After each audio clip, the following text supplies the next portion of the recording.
Hi guys, Renee Pizzata, Acting My Age. Welcome back, and if you're new to the channel, be sure to hit subscribe and come back every Wednesday for a new video. Today, I'm sitting down with two actresses. Since I have two people in the hot seat, I'm actually going to be standing behind the camera. So this is all you're going to see of me today.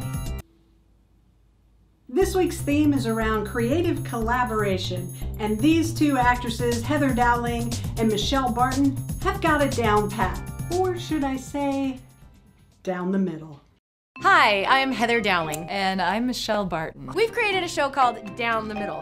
Down the Middle is a story of two women. Played by us. Karen, who is a workaholic and a bit of a control freak. And Aurora, who is a bohemian, free spirit who has never had to confront adulthood. That's me, I'm fun. Yeah. Hey!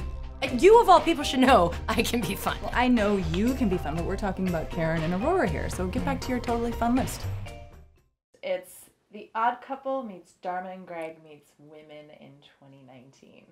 Very much. Yeah. We discovered in our partnership as actors and writers that we were an odd couple. And when we would try to work together, the things that would come up would have it feeling like one is speaking Russian and one is speaking Chinese. And we started to laugh about that archetype of odd couples and why it's so fascinating to find how people who are so different figure out how to work together. And that's exactly what we were doing as actors, writers, creators in this town. And I don't even remember what day it was. I don't remember who said it. We were like, what if we ever had to work together in a practical setting? Like, what if we had to work in corporate America as different as we are? Yeah, we started to, because she and I actually, even though we have some aspects of us that are really polarized, we do meet in the middle often, you know. We have similar languages that really help us cross over, but we were like, what if we really played with our extremes? And we started just improvising, like really going into our extremes. And we were cracking ourselves up a lot. So we started recording them and started developing these characters of Karen and Aurora. And now, flash forward, we wrote the first 6 episodes. 6 episodes, yeah. And then sent them out for some reviews to friends. And now one of those friends, my friend David Fickus and Bryce Beckham of Drama 3-4 Productions. 1, 2, 3. Hi. Hi, I'm yes. No. What? Who have made so many funny comedy series and content.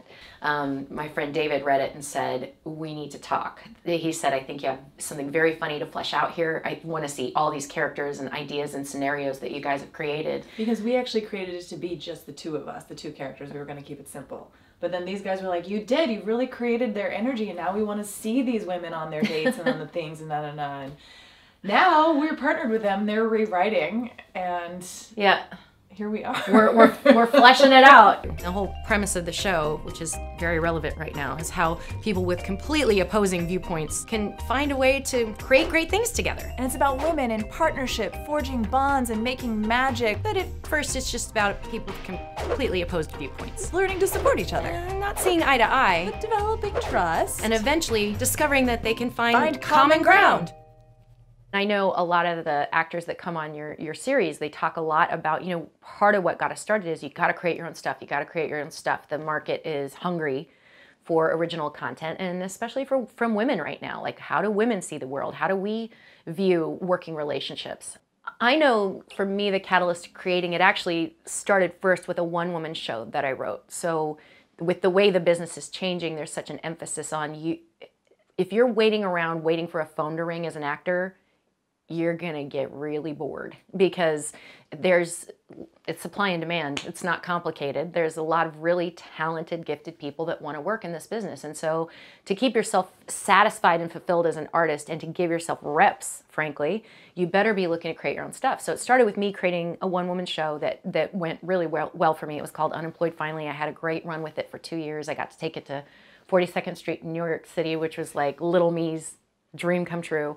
And that started it. So then it was clear I was going to continue to create. And so then Michelle and I were actually in an accountability partnership as actors where we would meet every month and we would talk about what are we creating? What are we up to right now? What are we promising for the next month? And what are we going to do to get ourselves out there? And it was in those meetings finding how we both came at it from such a different place that we said, this could be something.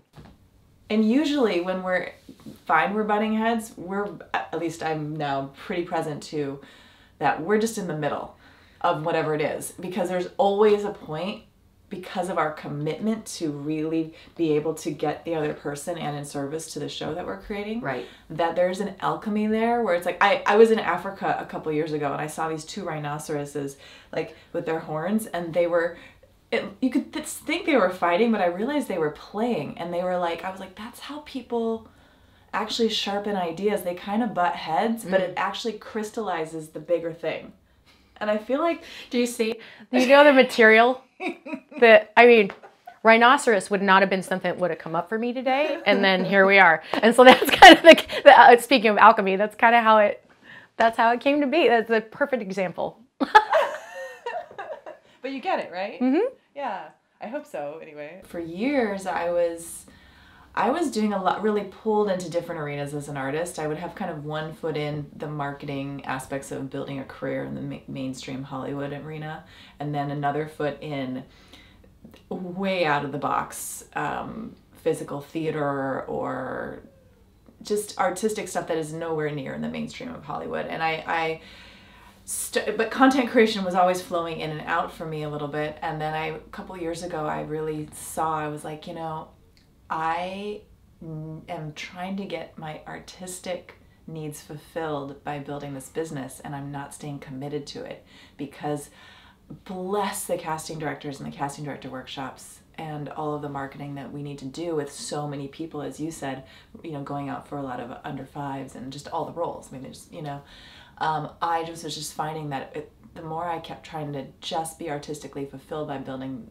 the business part for myself, it wasn't working for me. And then really taking a good hard look at my resume and how out of the box it was, I really came to terms with that I needed to move forward with creating inside the visions that are coming to me and get my artistic fulfillment met by creating my own content, and then bring in building the actor for hire side of my business again, especially because I am not 19 or 20 anymore. I made choices that were really out of the box, and so just really telling the truth about that, and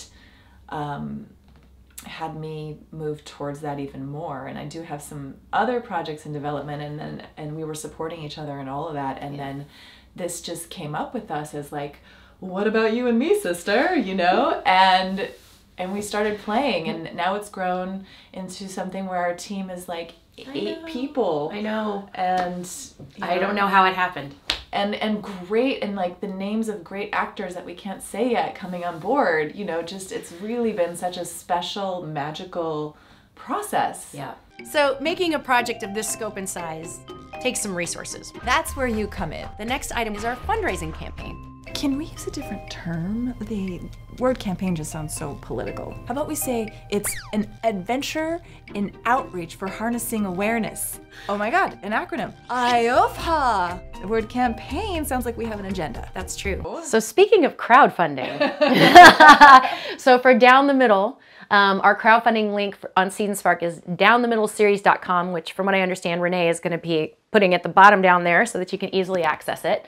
And a couple things about that. So with Seed&Spark, they're extraordinary with empowering marginalized content creators, and they especially are interested in empowering women to create their own content. So they're fantastic that when somebody goes and just follows our campaign, it actually accumulates points for us where we get more resources and bonuses from working with Seed&Spark. It's part of why we chose the platform.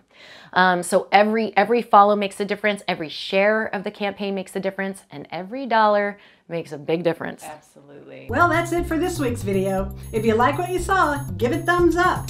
Leave a comment and be sure and click subscribe if you haven't. I've also put the information to the Down the Middle Seed&Spark in the description below. Help out your fellow artist if you can. I'm Renee Pizzata, acting my age. IOFHA. You're gonna make this a thing, aren't you? Yeah.